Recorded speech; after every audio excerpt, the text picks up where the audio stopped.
Welcome to ATB TV. I'm Darren Dance here at the Ballarat Turf Club with old mate Peter Morganti. How are you, Pete? I'm good, Darren. Yourself? Got the tipster extraordinaire? Ah, yes, I managed to get one up last week. Yeah, I don't think I got any. None. No. True to form, Pete. True to form. Well, let's go through last week's runners' results. We're right into the middle of spring, Pete. I can see you're excited. You're bouncing out of your skin. Ready to go. Let's Sun's go. out. What happened last week? Well, we had a good day at Hamilton. We did. We went there, we had 4 runners and we found a winner, social media. It was. I was glad we had a winner because it was about a 7-hour drive up and back.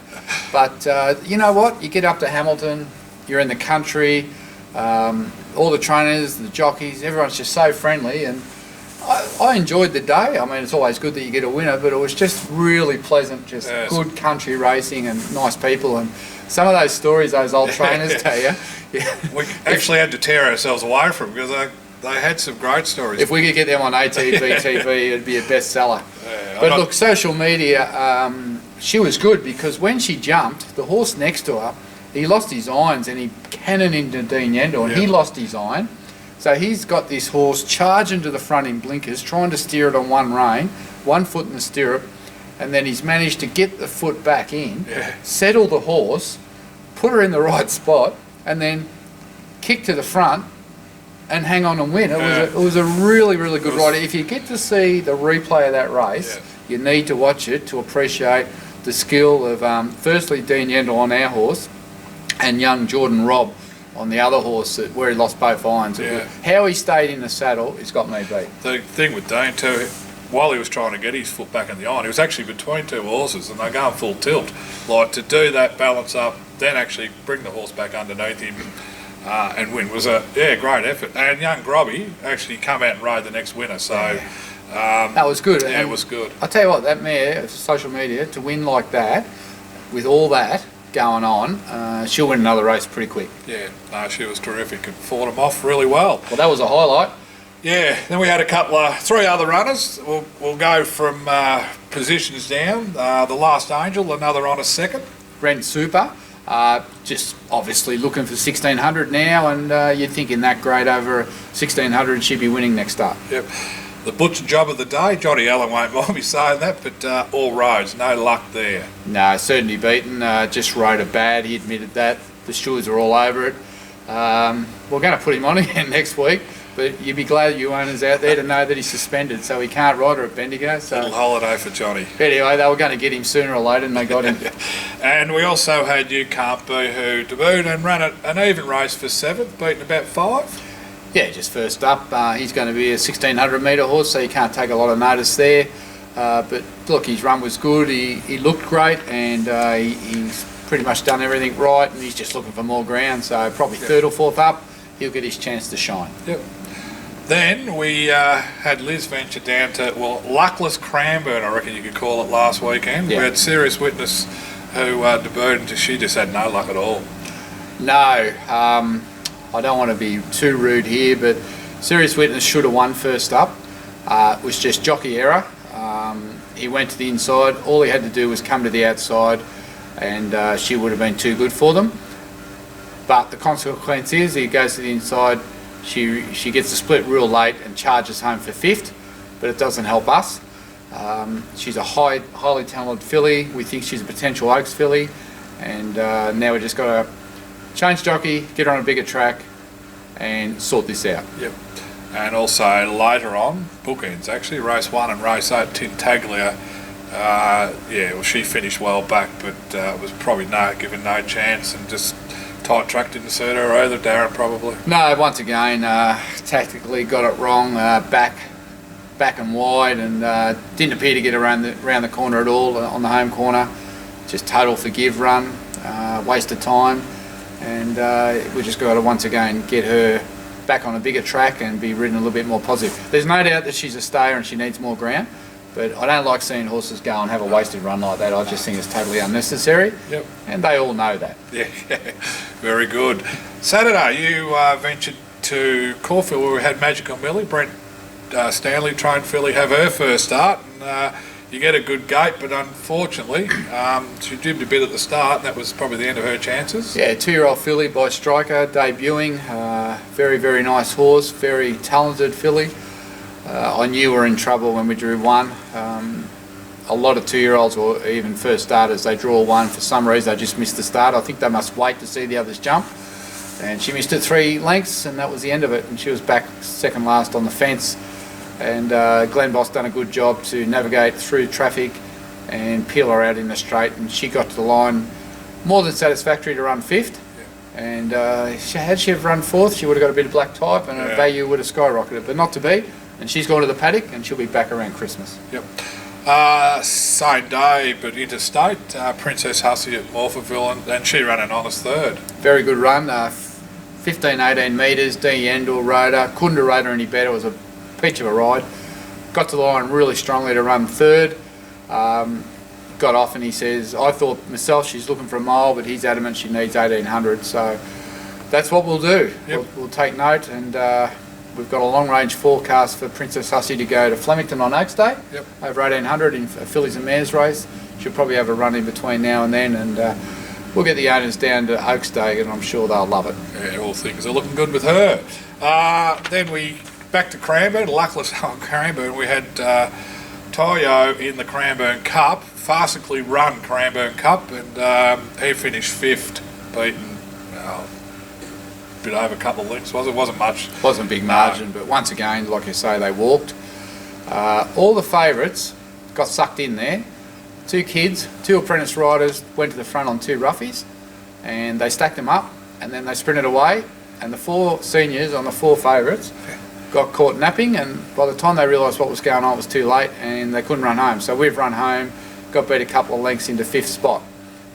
Brad Royal has said that we need 2400, so we're going to throw an entry into the Moonee Valley Cup, but some of these riders just need to concentrate a little bit more, Pete, and personally I wasn't very impressed with that, but those 3 runners at Cranbourne just need to try and forget about that, otherwise I'm going to lay awake all night worrying about it.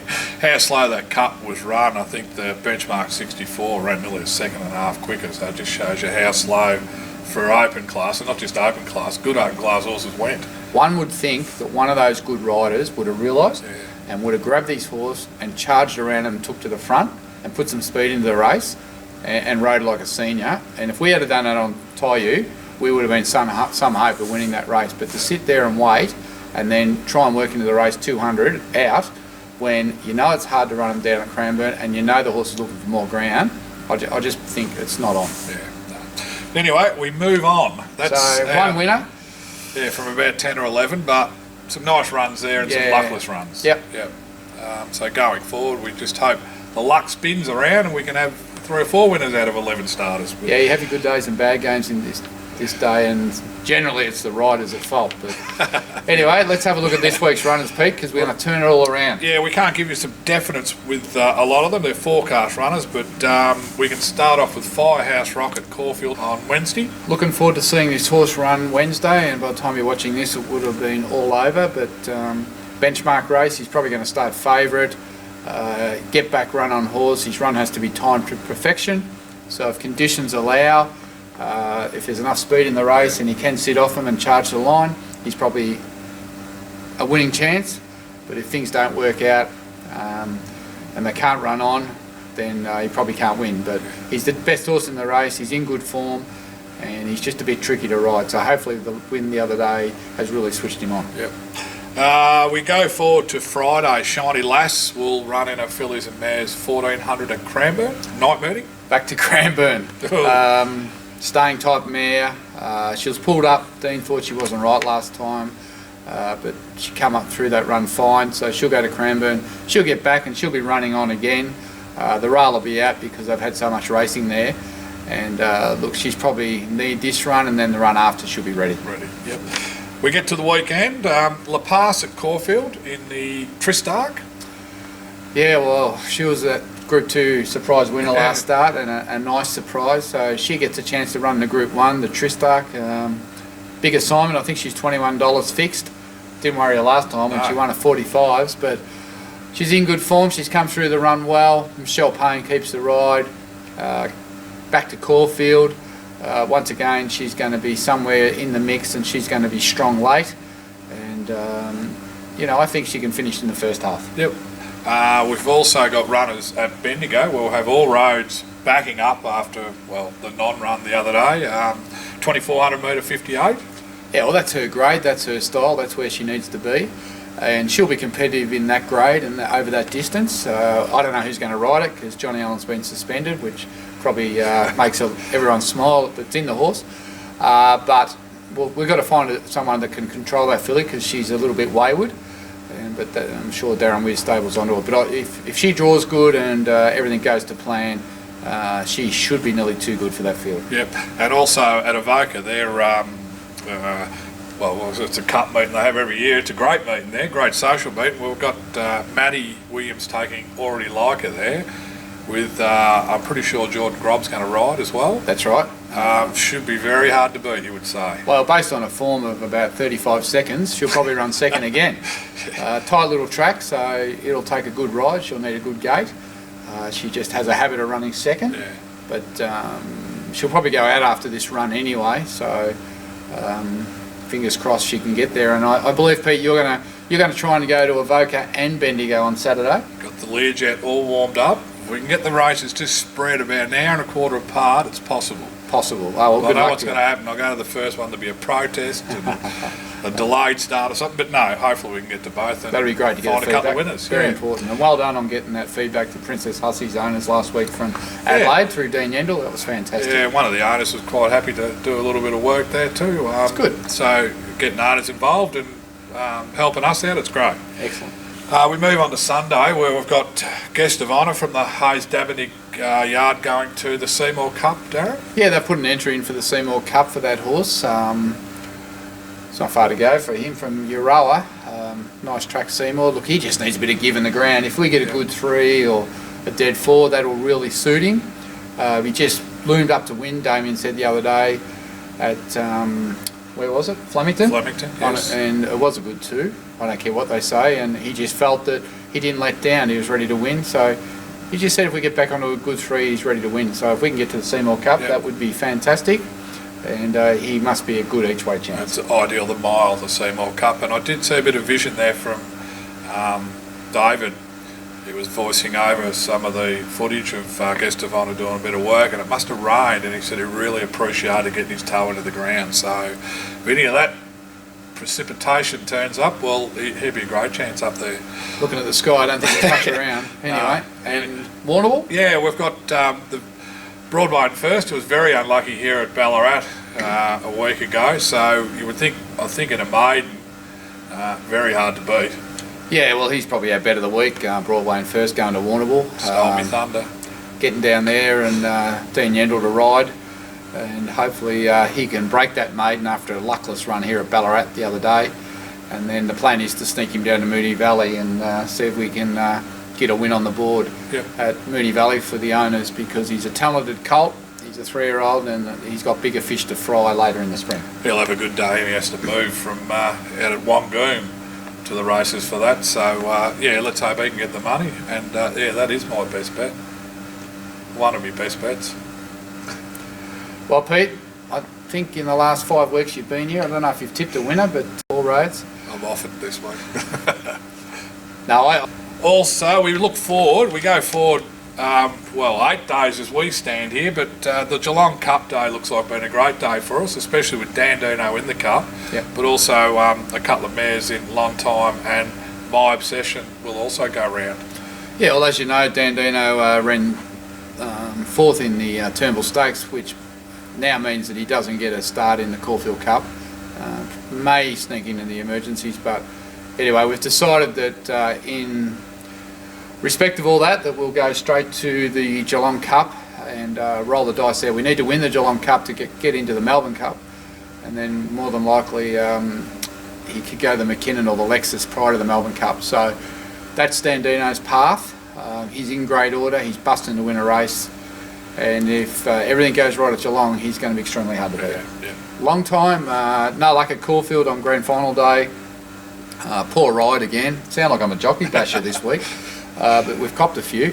Got to get a decent rider on Long Time at Geelong, and she'll be competitive in everything she runs in, and as will My Obsession. We've just watched her here trial this morning at Ballarat, and she went really well. And she's about to get back right into form. She just got run off her feet at Bendigo the other day, over 1,000. She needs more ground. Trying to get Damien Lane on board, because being Geelong Cup Day, all the good riders will be there. So I'm not saying Brad's not a good rider, but just think she needs a change in rider there. Change things up a little bit. That's it. I really think we're in for a good week, and I know there might be some others pop up. Just not sure yet. Some of the other runners where Chloe Anna's going. There could be a couple go to Swan Hill. Yeah. We've got trials next Tuesday. week, so it's a little bit hard to know where they're all going at this stage. But look, we've got a good week. We've got some nice horses there ready to go, and we've watched a few here trial today. Intravenous trialled well.